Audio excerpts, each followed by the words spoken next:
Hi, good morning. This is Komal Chaudhary and I welcome to all at the YouTube channel GS 365।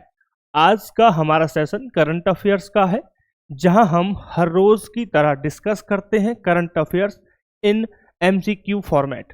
हम कई बार बात कर चुके हैं कि MCQ के फॉर्मेट में क्वेश्चन प्रैक्टिस करने के मल्टीपल बेनिफिट्स हमें देखने को मिलते हैं। आई एम नॉट सपोर्टिंग कि आप MCQ से ही करंट अफेयर्स कवर कीजिए, but it is requirement for our exam. यह हमारे एग्जाम की रिक्वायरमेंट है ताकि हम अपनी करंट अफेयर्स जो हम मल्टीपल रिसोर्सेज से या मल्टीपल सोर्स से कलेक्ट करके तैयार कर रहे हैं वह किस तरीके से जा रहा है। दूसरा पॉइंट कि एग्जाम में क्वेश्चन किस तरह से फॉर्म होता है, ये चीज़ हम समझ पाते हैं जब हम अटेम्प्ट करते हैं प्रैक्टिस सेट के क्वेश्चंस, राइट। तो इसी पर्पज को, इसी प्रॉब्लम को सॉल्व करते हुए GS 365 आपके लिए लाता है डेली बेसिस पर करंट अफेयर्स के क्वेश्चंस। तो आज बिना देरी करते हुए स्टार्ट करेंगे हम आज का अपना सेशन, राइट। सो देखते हैं first question, but before starting the session I request to everyone kindly subscribe the channel to get the upcoming videos related notification, ताकि आपको आने वाले अपकमिंग लेक्चर्स, अपकमिंग वीडियोस के नोटिफिकेशन मिलते रहें। ठीक है, मैं पहले ही कह चुका हूं कि आपके सब्सक्राइब करने से आपके पैसे नहीं लगते हैं, but it gives us motivation to work hard, ताकि हम आपके लिए ऐसी अच्छी अच्छी वीडियोस बेहतरीन कंटेंट के साथ लाते रहें। यह हमें मोटिवेट करता है, सिंपल सी बात इतनी है, राइट। सो स्टार्ट करेंगे हम फर्स्ट क्वेश्चन के साथ, और फर्स्ट क्वेश्चन हमारा ये रहा आपकी डिस्प्ले पर। तो ये क्वेश्चन क्या कह रहा है, which edition of Chanakya defence dialogue 2025 will be hosted by India in new Delhi. यानी कि चाणक्य रक्षा वार्ता 2025 के किस संस्करण की मेजबानी भारत के द्वारा नई दिल्ली में की गई है। ठीक है जी। तो सबसे इंपॉर्टेंट चीज हमारे लिए पहले क्या होता है कि चाणक्य वार्ता का 2025 का जो सेशन है बेटा, कहाँ पे हुआ है? भारत में हुआ है। कहाँ पे हुआ है जी? भारत में हुआ है, और प्लेस कौन सा है? न्यू दिल्ली।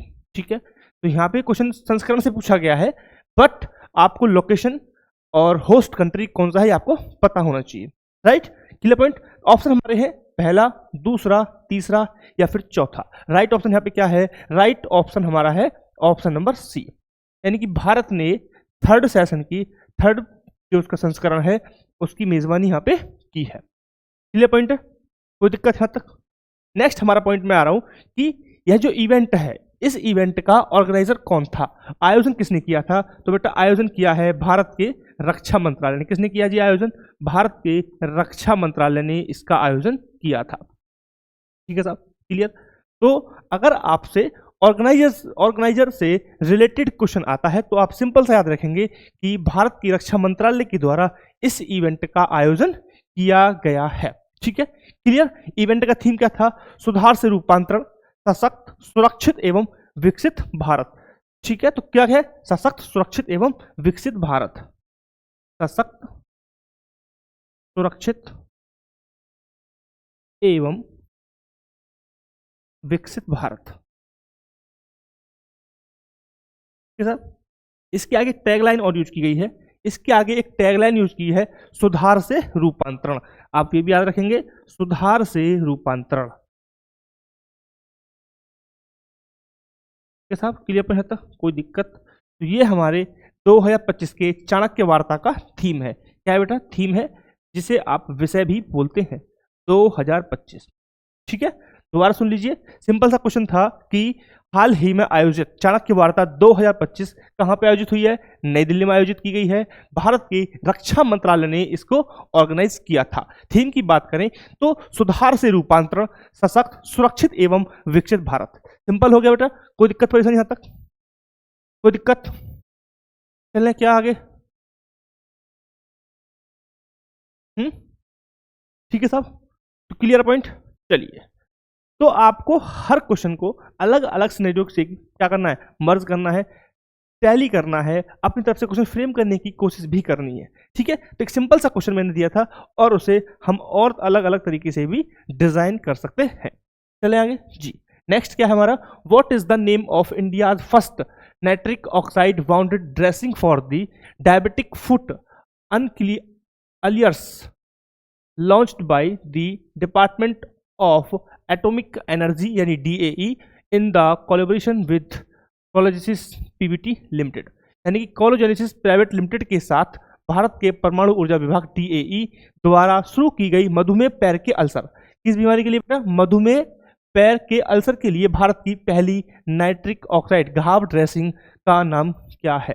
ठीक है जी, मतलब सिंपल सा हमारा क्वेश्चन है, किसे संबंधित है? घाव ड्रेसिंग की एक मेडिसिन का यहाँ पे जिक्र है, उस मेडिसिन का नाम बताना है जो अभी DAE ने कोलोजेनेसिस प्राइवेट लिमिटेड के साथ, यानी दोनों ने संयुक्त रूप से एक मेडिसिन विकसित की है। किसके लिए बेटा? किसके लिए विकसित की है?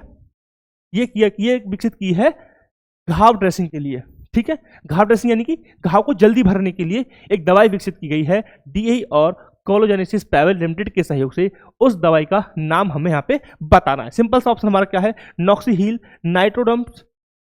नाइट्रोडर्म या फिर नाइट्रोक्योर या फिर कोलोनोइक्स।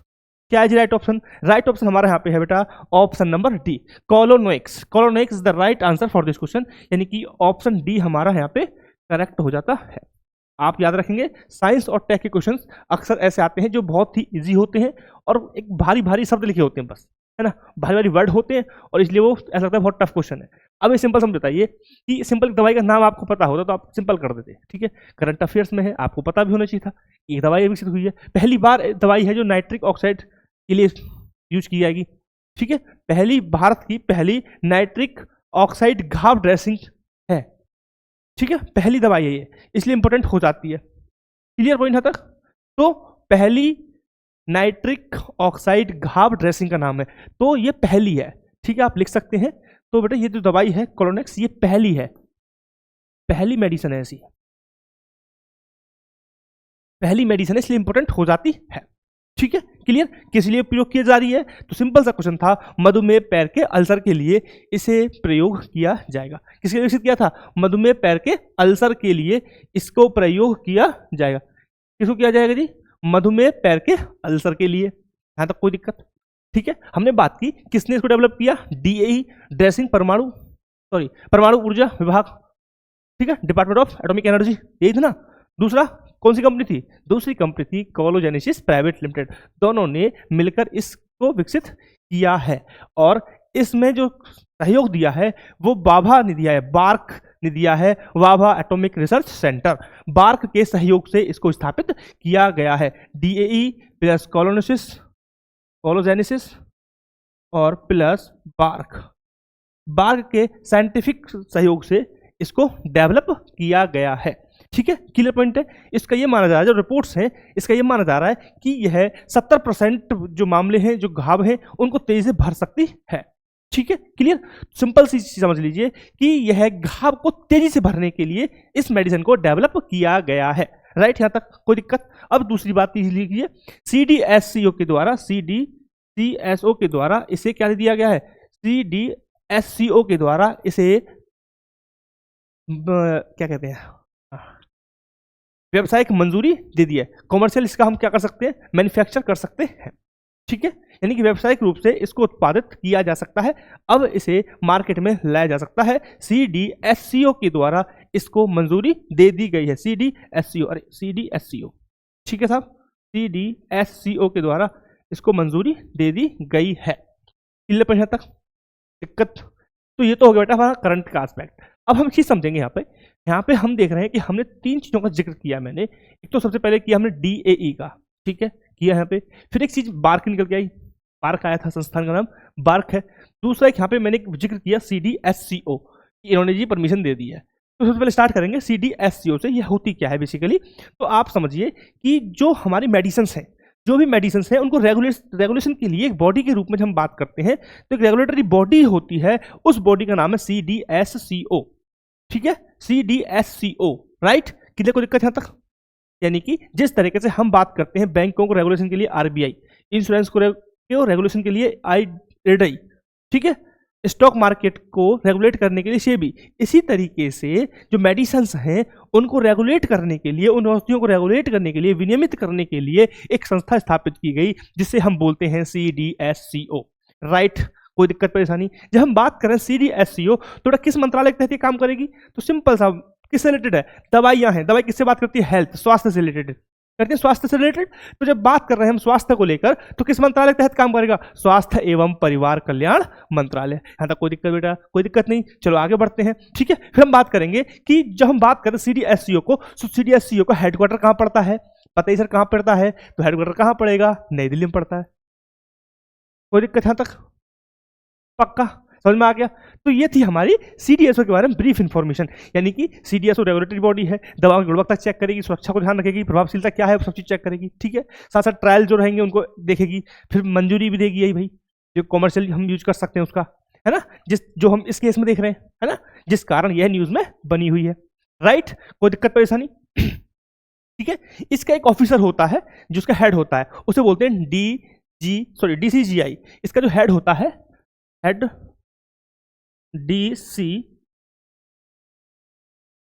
अरे आजा भाई, DCGI इसका हेड होता है जो परमिशन देता है, ठीक है। तो CDSCO का प्रमुख हेड होता है, उसे बोलते हैं DCGI, ठीक है, क्लियर। इसके लिए हम यूज कर सकते हैं भारत का औषधि नियंत्रक महानिदेशक। इसे क्या बोलते हैं? भारत का औषधि नियंत्रक महानिदेशक, ठीक है, क्लियर पॉइंट यहाँ तक। जिसका प्रमुख काम क्या होता है?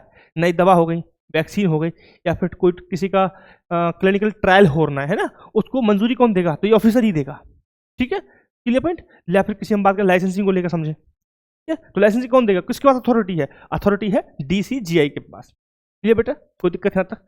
सिंपल आप समझिए। अब आप कंफ्यूज हो रहे होंगे कि CDSO और DCGI में डिफरेंस क्या रह गया फिर, है ना।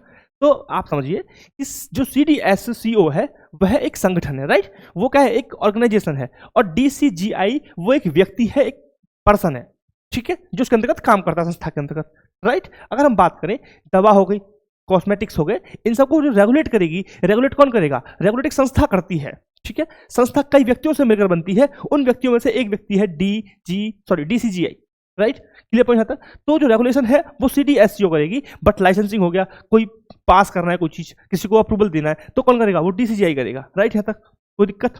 ठीक है, क्लियर पॉइंट। तो ऐसे आप समझिए, कंफ्यूज नहीं होना है, राइट। तो CDSCO एक संस्था है, और उस संस्था में जो संस्था होती है, कोई भी संस्था है, उस कोई भी ऑर्गेनाइजेशन है, हर ऑर्गेनाइजेशन में बहुत सारी व्यक्ति, बहुत सारी टीम काम करती है, ठीक है। उन व्यक्तियों में से एक व्यक्ति है जो उसका हेड होता है, उसे बोलते हैं DCGI। यहाँ तक कोई दिक्कत? पक्का। चलिए नेक्स्ट संस्था की हम बात करते हैं बार्क को लेकर। बार्क सिंपल सा है, वाभा परमाणु अनुसंधान केंद्र, वाभा एटॉमिक रिसर्च सेंटर, ठीक है, क्लियर पॉइंट। इसका प्रमुख जो काम है वो एटॉमिक रिसर्च, ठीक है। तो ये संस्था क्या काम करती है? एटॉमिक रिसर्च से जुड़ी हुई है। इसका हेडक्वार्टर है कहाँ पे? मुंबई में। कोई दिक्कत यहाँ तक? यह परमाणु ऊर्जा विभाग के अंतर्गत काम करने वाली संस्था है, जो डायरेक्ट किसके अंतर्गत काम करता है? जो किसके अंतर्गत आता है बेटा? यह भारत के प्रधानमंत्री के अंतर्गत यह डिपार्टमेंट काम करता है, राइट। कोई दिक्कत? अगर हम बात करें कि जो बार्क है, बार्क की स्थापना को लेकर हम समझें कि बार्क को कब स्थापित किया गया था। सिंपल सा मेरा क्वेश्चन है कि बार्क को कब स्थापित किया गया था? तो बार्क को स्थापित किया गया था 3 जनवरी 1954 को हम मानते हैं कि बार्क को स्थापित किया गया था, ठीक है। तो करंट अफेयर्स का मेरा क्वेश्चन है कि बार्क के अभी जो डायरेक्टर है वो कौन है? बार्क के करंट डायरेक्टर कौन है? विवेक भसीन। कौन है जी? विवेक भसीन। लिख देता हूं यहाँ पे। तो बार्क के डायरेक्टर,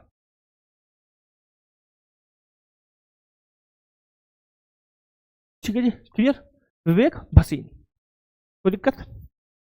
ठीक है, समझ में आएगा। आई होप कि आपको तीनों संस्थाएं बहुत अच्छे तरीके से समझ में आ गई होंगी। अब हम बढ़ेंगे नेक्स्ट क्वेश्चन की तरफ। आई एम सॉरी, मैंने थोड़ा आपका समय एक्स्ट्रा ले लिया। चलिए आगे आते हैं। नेक्स्ट क्या है? Which organisation has received the prestigious Samsat award for its climate change gallery on the edge at the science city Kolkata? किस संगठन को साइंस सिटी कोलकाता में अपनी जलवायु परिवर्तन गैलरी ऑन द एज के लिए सैमसट पुरस्कार मिला है? किस संस्था को मिला? सिंपल सा क्वेश्चन है, कोई रॉकेट साइंस, कोई एक्स्ट्रा ज्ञान नहीं लगाना है ना, बहुत सिंपल सा क्वेश्चन है। तो आप समझ लीजिए पहले, ये जो इवेंट है, यह इवेंट कहाँ पे हो रहा था बेटा? तो यह इवेंट हो रहा है दुबई में। कहाँ पे हो रहा है बेटा? यह इवेंट हो रहा है दुबई में। कहाँ पे हो रहा है जी? यह इवेंट हो रहा है दुबई में। 2025 वाले की हम बात कर रहे हैं। यह इवेंट दुबई में हो रहा है, ठीक है, क्लियर पॉइंट। कौन सा इवेंट चल रहा है? विज्ञान संग्रहालय, ICOM। कौन सा चल रहा है बेटा? कौन सा इवेंट चल रहा है? ICOM का एक इवेंट चल रहा है। ICOM इवेंट की हम बात कर रहे हैं। ICOM का इवेंट चल रहा है। क्लियर पॉइंट यहाँ तक? ठीक है। और यह कौन सा सेशन है बेटा? यह 27वां सेशन है। ठीक है जी। तो आपको क्या समझ में आया कि एक अवार्ड वितरण का प्रोग्राम चल रहा था, ICOM इवेंट चल रहा है। यह इवेंट दुबई में हो रहा था। कहाँ पे हो रहा है बेटा? दुबई में हो रहा है। 27वां संस्करण है। किसे अवार्ड दिया गया है? कौन सा? टाइमरसैट पुरस्कार किसे दिया गया है? बताइए सर। ऑप्शन हमारे सामने है। कौन सा? भारतीय अंतरिक्ष अनुसंधान संगठन, राष्ट्रीय विज्ञान संग्रहालय परिषद, नीति आयोग या फिर शिक्षा मंत्रालय। किसको यह अवार्ड मिला है? बताइए सर। राइट ऑप्शन हमारा है कौन सा? ऑप्शन नंबर बी, राष्ट्रीय विज्ञान संग्रहालय परिषद। ठीक है, क्योंकि ये जो पूरा इवेंट है वो संग्रहालय से रिलेटेड ही है, म्यूजियम से रिलेटेड ही है। ठीक है, तो उसी से रिलेटेड यहाँ पे चीजें होने वाली है। आपको ज्यादा नहीं समझना, थोड़ा सा कम बुद्धि लगानी है, बाकी सब अपने आप हो जाता है काम। ठीक है, थोड़ा ही अपनी बुद्धि का प्रयोग करेंगे, ज्यादा करेंगे तो नुकसान ही हो जाएगा, है ना। तो आप लोगों को पता ICOM, ठीक है, इंटरनेशनल काउंसिल ऑफ म्यूजियम्स का सम्मेलन होता है हर 3 साल में। ठीक है,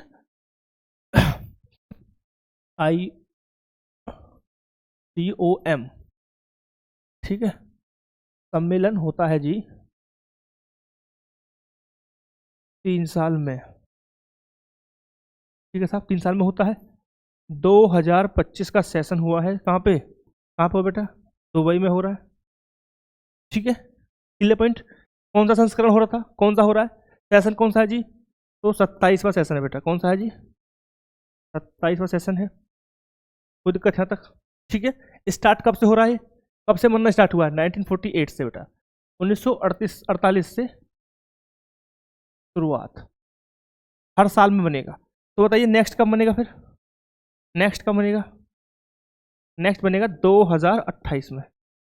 ठीक है, क्योंकि 30 साल बाद बनता है ना भाई, सॉरी 3 साल बाद बनता है ना, तो 28 में मतलब कहाँ बनेगा? रोटरडैम। क्या नाम है? रोटरडैम। तो 28 वाला कहाँ बनेगा? रोटरडैम। रोटरडैम भाई।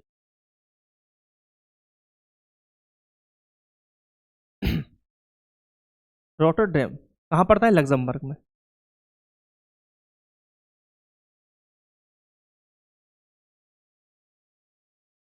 कोई दिक्कत है? सॉरी, अरे यार, रोटरडैम पड़ता है नीदरलैंड में, सॉरी।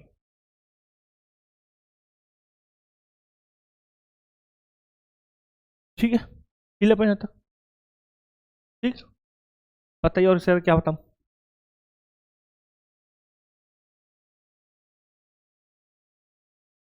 चले आगे, चलिए नेक्स्ट देखते हैं। नेक्स्ट क्या हमारा? Who won the silver medal in the men's 25th pistol event at the ISSF World Championship Rifle 2025 in CRO? यानी काहिरा में ISSF चैंपियनशिप राइफल पिस्टल 2025 में पुरुषों की 25 मीटर पिस्टल प्रतिस्पर्धा रजत पदक किसने जीता है? ठीक है, तो इवेंट कहाँ पर हो रहा है? काहिरा में है। कमेंट सेक्शन में मुझे बताएंगे काहिरा कहाँ की कैपिटल है? काहिरा कहाँ का कैपिटल है? आप मुझे कमेंट सेक्शन में करके बताइए जल्दी से, मैं वेट कर रहा हूँ। ठीक है, तब तक ऑप्शन देख रहे हैं। विजय कुमार, गुरप्रीत सिंह, अभिनव बिंद्रा, सौरभ चौधरी। बताइए सर किसने सिल्वर मेडल जीता है? तो राइट ऑप्शन हमारा है गुरप्रीत सिंह ने। किसने जीता बेटा? गुरप्रीत सिंह ने है, ऑप्शन नंबर बी। पता नहीं, मुझे ऐसी फीलिंग आ रही है कि अब की बार स्पोर्ट्स से क्वेश्चन बहुत ज़्यादा आने वाले हैं, तो आप सभी अटेंटिव रहिए क्लास में।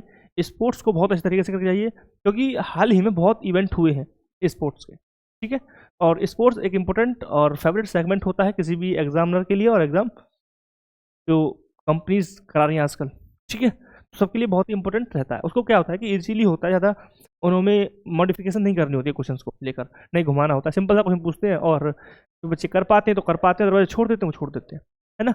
और जैसे जैसे हिस्ट्री हो गया, पॉलिटी, इकोनॉमिक्स, इन सब में क्या होता है कि बहुत सारे क्वेश्चन पहले आ चुके हैं, है ना। तो या तो क्या होगा, रिपीटेशन हो जाएगा क्वेश्चन का, या फिर टॉपिक सेम हो जाता है। बट करंट अफेयर्स का हो गया, स्पोर्ट्स का हो गया, इन सब में क्या होता है, जो एग्जामिनर होता है उसे ज़्यादा घूमने जो सोचना नहीं पड़ता है कि पहले क्वेश्चन आया होगा, रिपीट तो नहीं हो जाएगा, या फिर टॉपिक से बाहर तो नहीं जा रहा है। ठीक है, उसे पता है स्पोर्ट्स है, बच्चे को पता होना चाहिए, आप कर पाएंगे, छोड़ देंगे तो छोड़ देंगे, है ना। तो इसलिए स्पोर्ट्स वाला सेगमेंट बहुत फेवरेट रहता है। अब मेरे को ऐसा लग रहा है कि एग्जाम में स्पोर्ट्स क्वेश्चन आएंगे, ठीक है, सो आप तैयार रहना। ठीक है, तो ऑप्शन बी यहाँ पे करेक्ट है। चलिए, who launch the second version of the national action plan on antimicrobial resistance, anti microbial resistance 2.0, रोगाणु प्रतिरोधी NAPAMR पर राष्ट्रीय कार्य योजना का दूसरा संस्करण किसने लॉन्च किया? मनसुख मंडाविया ने, JP नड्डा, नरेंद्र मोदी या फिर नीति आयोग के अध्यक्ष ने? राइट ऑप्शन यहाँ पे क्या बताओ, बताओ जी राइट ऑप्शन क्या है, जल्दी बताओ जल्दी से। किसने किया बेटा? JP नड्डा ने। किसने किया? तो उद्घाटन किसने किया, लॉन्च किसने किया है? JP नड्डा जी ने इसे लॉन्च किया है। यानी कि ऑप्शन बी यहाँ पे करेक्ट है। कौन सा ऑप्शन करेक्ट है बेटा? Option B. ठीक है साहब, ऑप्शन बी यहाँ पे करेक्ट है। तो क्या हुआ, भारत सरकार ने NAPAMR 2.0 की शुरुआत की है, जहाँ पे जिसका उद्देश्य सिंपल सा उद्देश्य है कि जो एंटीबायोटिक दवाइज हैं, जो एंटीबायोटिक मेडिसिन होती हैं, उनके मिसयूज को रोकना और जो हमारी पब्लिक हेल्थ है उसको सुरक्षित करना, सिक्योर करना। ठीक है, इस उद्देश्य के साथ भारत सरकार ने NAPAMR 2.0 की शुरुआत की है। क्लियर? किस मंत्रालय की पहल है, बता देना कोई, किस मंत्रालय के द्वारा, किस मंत्रालय के ऑब्जर्वेशन में इसे तैयार किया गया था, बताइए सर। तो सिंपल सी सोच लिया करो, ज़्यादा रटो मत, समझो चीज़ों को कि जब हम बात कर रहे हैं हेल्थ की तो सिंपल सा कौन सा मंत्रालय आएगा निकल के सबसे आगे? तो सबसे पहले मंत्रालय हमारा आएगा स्वास्थ्य मंत्रालय। ठीक है, तो किस मंत्रालय के ऑब्जर्वेशन में इसे तैयार किया गया था? तो स्वास्थ्य मंत्रालय की ऑब्जर्वेशन में इसे तैयार किया गया है। राइट, कोई दिक्कत यहाँ तक? ठीक है, तो राइट ऑप्शन हमारा क्या हो गया? Option number B. क्लियर? चलिए आगे देखते हैं, नेक्स्ट क्या हमारा? नेक्स्ट है, what is the name of India's free national level artificial intelligence course launched by government of India? Bharat सरकार द्वारा शुरू किए गए भारत के निःशुल्क राष्ट्रीय स्तर के आर्टिफिशियल इंटेलिजेंस कोर्स का नाम क्या है? AI mission India, learn AI या फिर डिजिटल AI पथ सभी के लिए, युवा AI? राइट ऑप्शन यहाँ पे क्या है बताइए। ठीक है, तो अभी हाल ही में भारत सरकार के द्वारा युवा AI को लॉन्च किया गया, जो क्या है? एक नेशनल AI लर्निंग कोर्स के रूप में लॉन्च किया गया है। सिंपल सी बात है। ठीक है, क्लियर? इसे किस मंत्रालय द्वारा लॉन्च किया गया है? इसे इलेक्ट्रॉनिक्स एवं IT मंत्रालय MEITY के द्वारा इसे लॉन्च किया गया है। Clear point? किस उद्देश्य क्या है, सिंपल बताइए, सिंपल सा बताइए उद्देश्य क्या है।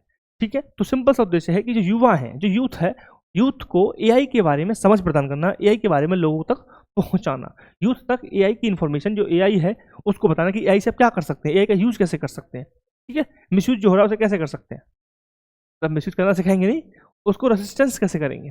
ठीक है, यानी कि AI के बारे में अपने यूथ को बताना, इस उद्देश्य के साथ युवा AI को लॉन्च किया गया है।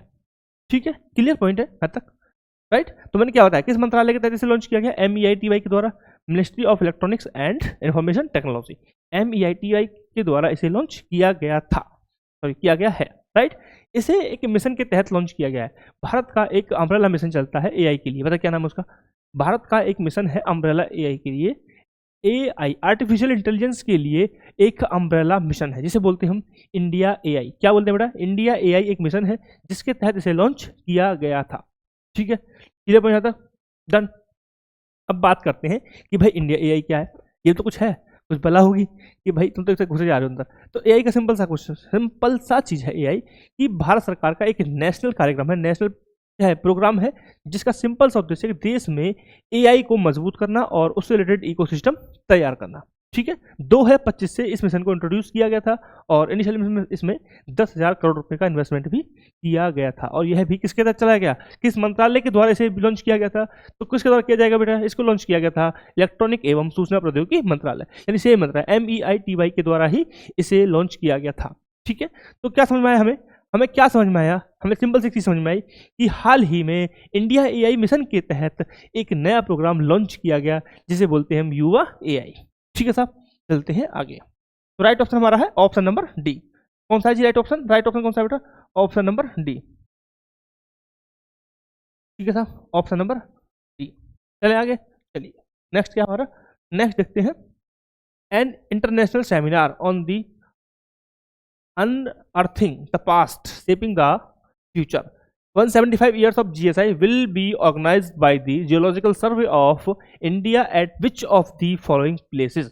भारतीय भूवैज्ञानिक सर्वेक्षण द्वारा निम्नलिखित में से किस स्थान पर अतीत का पता लगाना, भविष्य को आकार देना। जीएसआई के 175 वर्ष पर एक अंतर्राष्ट्रीय संगोष्ठी का आयोजन किया गया। यहाँ पे बेटा बात हो रही है जीएसआई का 175वां वर्षगांठ मनाया गया, उससे रिलेटेड एक इवेंट आयोजित किया गया। वह इवेंट कहाँ पे आयोजित हुआ था? ऑप्शन हमारे हैं जयपुर, लखनऊ, कोलकाता या फिर नागपुर। राइट ऑप्शन बताइए बच्चे, राइट ऑप्शन यहाँ पे क्या है? बताइए बेटा, जल्दी से बता दीजिए राइट ऑप्शन यहाँ पे क्या है। तो कहाँ पे हुआ था बेटा? यह इवेंट हुआ है राजस्थान, सॉरी राजस्थान के जयपुर में यह इवेंट हुआ है। कहाँ पे हुआ है? राजस्थान, जयपुर।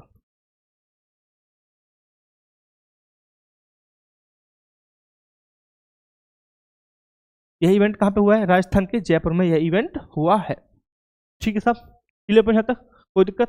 तो यह इवेंट किस उपलक्ष्य में हुआ है? जीएसआई के 175वें वर्ष पूरे होने पर, स्थापना के 175 वर्ष पूरे होने पर इस इवेंट को ऑर्गेनाइज किया गया है। ठीक है साहब, क्लियर? थोड़ा समझ लेते हैं जीएसआई है क्या। जीएसआई क्या है बताओ जरा। जीएसआई एक क्या है? एक संस्था है जो काम करती है भूवैज्ञानिक सर्वेक्षण या फिर कोई स्टडी है। ठीक है, पृथ्वी से साइंटिफिक स्टडीज करनी है या फिर कोई हमें सर्वेक्षण करना है, सर्वे कराना है, तो इन सब चीज़ों को काम करने के लिए एक संस्था को स्थापित किया गया जिसे बोलते हैं हम geological survey of India, GSI. क्या बोलेंगे बेटा? जीएसआई से बोलेंगे। ठीक है, क्लियर? इसको स्थापित कब किया गया था बताइए? कोई है कोई जो स्थापित आएगा कि इसे स्थापित कब किया गया था? इसे स्थापित किया गया था 1851 ईस्वी में। कब किया गया था? 1851 ईस्वी में किया गया था। और मैं बात करूँ हेडक्वार्टर की, तो इसको हेडक्वार्टर कहाँ पे था? इसका हेडक्वार्टर पड़ता है कोलकाता में। कहाँ पड़ता है बेटा? कोलकाता, पश्चिम बंगाल में इसका हेडक्वार्टर रहेगा। ठीक है, क्लियर?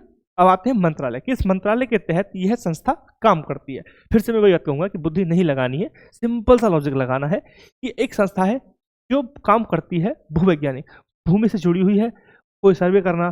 ठीक है, सर्वे यानी कि क्या कोई मिनरल है, ठीक है, कोई खदान है उसका मूल्यांकन करना। ठीक है, कोई ऐसी चीज है जो उसकी काम करेगी। ठीक है, तो ऐसी संस्था किस मंत्रालय के तहत काम करेगी? तो सिंपल सा पहला बुद्धि में तुरंत आ जाना चाहिए दिमाग में कि खनन से रिलेटेड काम करने वाली है, तो हमारा एक मंत्रालय भी है खनन मंत्रालय। तो किसके अंतर्गत काम करेगी? मिनिस्ट्री ऑफ माइंस, यानी कि खनन मंत्रालय के तहत जीएसआई काम करती है मित्रों।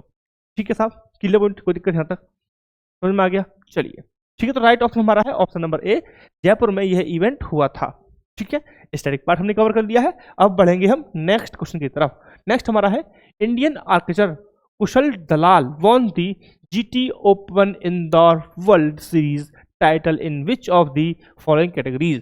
भारतीय तीरंदाज कुशल दलाल ने निम्नलिखित में से किस श्रेणी में GT open Indore world series का खिताब जीता है? ठीक है साहब, क्लियर? नेक्स्ट हमारा क्या है? ऑप्शन हमारा है रिकवर्स महिलाएं, यौगिक महिलाएं, यौगिक पुरुष, रिकवर पुरुष।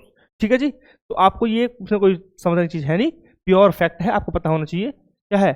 यौगिक पुरुष में इन्होंने यह इवेंट जीता है, इन्होंने यौगिक पुरुष का इवेंट इन्होंने जीता है। ठीक है साहब, क्लियर पॉइंट तक? राइट, चले आगे, चलिए। ठीक है, तो कोई इसमें रॉकेट साइंस है नहीं, सिंपल फैक्ट था, मैंने आपको बता दिया। नेक्स्ट हमारा है crop losses caused by the wild animal attacks and paddy field getting flooded why will now be covered under the Pradhan Mantri Fasal बीमा योजना फ्रॉम विच सीजन? यानी कि प्रधानमंत्री फसल बीमा योजना में एक चीज एडअप कर दी है। क्या एडअप किया बेटा? कि जंगली जानवरों के हमले और धान के खेतों में बाढ़ के कारण होने वाली फसल के नुकसान को अब किस मौसम से प्रधानमंत्री फसल बीमा योजना में कवर किया जाएगा? यानी कि जंगली जानवरों के द्वारा हमला जो होता है, जैसे सपोज कोई बंदर आपकी फसल को खा गया, ठीक है, या कोई जंगली जानवर था वो उसने नुकसान कर दिया आपकी फसल को, तो आप क्लेम ले सकते हैं प्रधानमंत्री फसल बीमा योजना के तहत, आपने अगर प्रीमियम ले रखा है तो। ठीक है साहब, क्लियर? तो किस सेशन से, किस सीजन से यह स्कीम अप्लाई हो जाएगी? यह जो क्राइटेरिया है, जो मर्ज किया गया है, जो एडअप किया गया नया, वह कब से प्रारंभ हो जाएगा? तो क्या होगा जी? खरीफ 2025 से, या फिर रबी 2025 से, खरीफ 25 या फिर रबी 26। तो राइट ऑप्शन हमारा है खरीफ 2026 से यह स्टार्ट हो जाएगा। यानी कि 2026 के बाद से अगर आपकी फसल को कुत्ता, जंगली कोई जानवर है, जैसे कि बंदर हो गए, है ना, गीदड़ हो गए, है ना, जंगली गाय हो गई, वो नुकसान कर देती है, तो आप उसमें प्रीमियम अगर आपने ले रखा है फसल बीमा योजना के तहत, आप उसे कवर करा सकते हैं और साथ ही साथ मुआवजा भी ले सकते हैं, यानी कि रकम की राशि ले सकते हैं। ठीक है साहब, क्लियर? चले आगे। नेक्स्ट क्या हमारा, a national level padyatra to commemorate 150th birth anniversary of has been announced by the youth and sports affair ministry.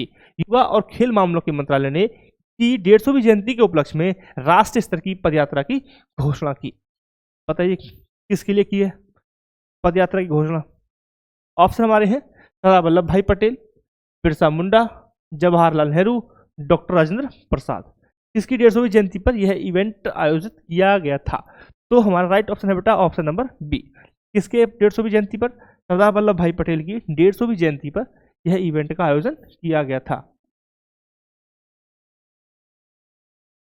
Option B यहाँ पे करेक्ट हो जाता है। क्लियर पॉइंट तक चले आगे, ठीक है। तो जहां जहां क्वेश्चन बहुत वेग है, फॉरवर्डेड है, एडिशनल इन्फॉर्मेशन नहीं है, उन क्वेश्चंस को मैं रैपिडली आगे बढ़ा दे रहा हूँ, ठीक है। जहां पे मुझे लगता है कि हाँ ये क्वेश्चन आपको इन्फॉर्मेटिव होना चाहिए और एडिशनल इन्फॉर्मेशन इस क्वेश्चन से रिलेटेड है और वो आप एग्जाम में भी इंपॉर्टेंट हो सकती है, तो वहाँ हम डिस्कस कर ले रहे हैं, राइट। और जहाँ पे नहीं इंपॉर्टेंट वो मैं छोड़ दे रहा हूँ, ठीक है। तो ऐसा नहीं कि हर क्वेश्चन को ही आपको पढ़ना ही पढ़ना है। कुछ क्वेश्चन होते हैं जो बहुत इंपॉर्टेंट होते हैं, कुछ लेस इंपॉर्टेंट होते हैं, कुछ वेग होते हैं, तो ये वेग वाले तो आगे निकल सकते हैं। नेक्स्ट आइए हम, जनजातीय गौरव वर्ष पखवाड़ा 2025 किस महान आदिवासी स्वतंत्रता सेनानी की 150वीं जयंती का प्रतीक है? जनजातीय गौरव वर्ष का पखवाड़ा मनाया जा रहा है और यह किस आदिवासी की जयंती का प्रतीक है? ऑप्शन हमारा है तात्या भील, सिद्धू मुर्मू, तिलका मांझी या फिर बिरसा मुंडा। किसके लिए मनाया गया जी? बिरसा मुंडा, भगवान बिरसा मुंडा भी जिसे बोलते हैं। Option D. कौन सा जी करेक्ट ऑप्शन? करेक्ट ऑप्शन बेटा हमारा है option number D. Right option यहाँ पे क्या है? राइट ऑप्शन हमारा हो जाता है option number B. Birsa Munda के जयंती के प्रतीक के रूप में हम क्या मना रहे हैं? जनजातीय गौरव वर्ष पखवाड़ा की शुरुआत की गई है। किस मंत्रालय के द्वारा की गई थी? जनजातीय कार्य मंत्रालय, जनजातीय कार्य मंत्रालय के द्वारा शुरू किया गया था। किसके द्वारा?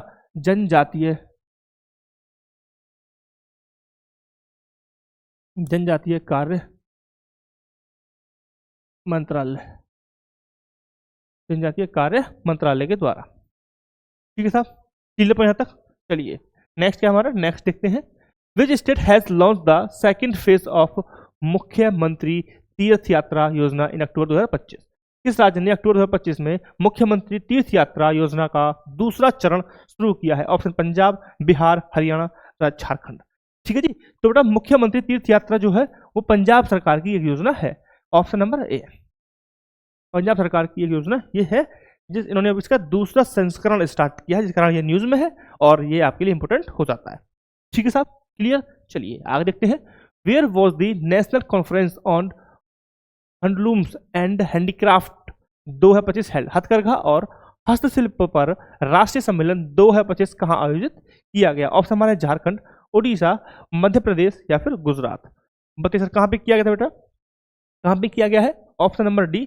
राइट ऑप्शन हमारा है गुजरात, सॉरी उड़ीसा। क्या है बेटा right option? Orissa. Right option हमारा है ऑप्शन नंबर बी। कौन सा है जी? ऑप्शन नंबर बी यहाँ पे राइट हो जाता है। ठीक है साहब, चले आगे। Which ministry has achieve 3 Guinness world record titles under the nation wide campaign स्वस्थ नारी सशक्त परिवार अभियान? किस मंत्रालय ने राष्ट्रव्यापी अभियान स्वस्थ नारी सशक्त परिवार अभियान के तहत 3 गिनीज वर्ल्ड रिकॉर्ड खिताब हासिल कर लिए हैं? महिला बाल विकास मंत्रालय, सामाजिक न्याय एवं अधिकारिता मंत्रालय या फिर आयुष मंत्रालय, स्वास्थ्य एवं परिवार कल्याण मंत्रालय। 4 ऑप्शन आपके सामने हैं और सिंपल सा क्वेश्चन है कि किस मंत्रालय ने अभी हाल ही में 3 गिनीज वर्ल्ड रिकॉर्ड क्या किए हैं? अपने नाम किए हैं। बताइए किसने किए हैं? तो राइट ऑप्शन हमारा है ऑप्शन नंबर डी, परिवार एवं स्वास्थ्य एवं परिवार कल्याण मंत्रालय। ऑप्शन नंबर डी यहाँ पे करेक्ट हो जाता है, ऑप्शन नंबर डी।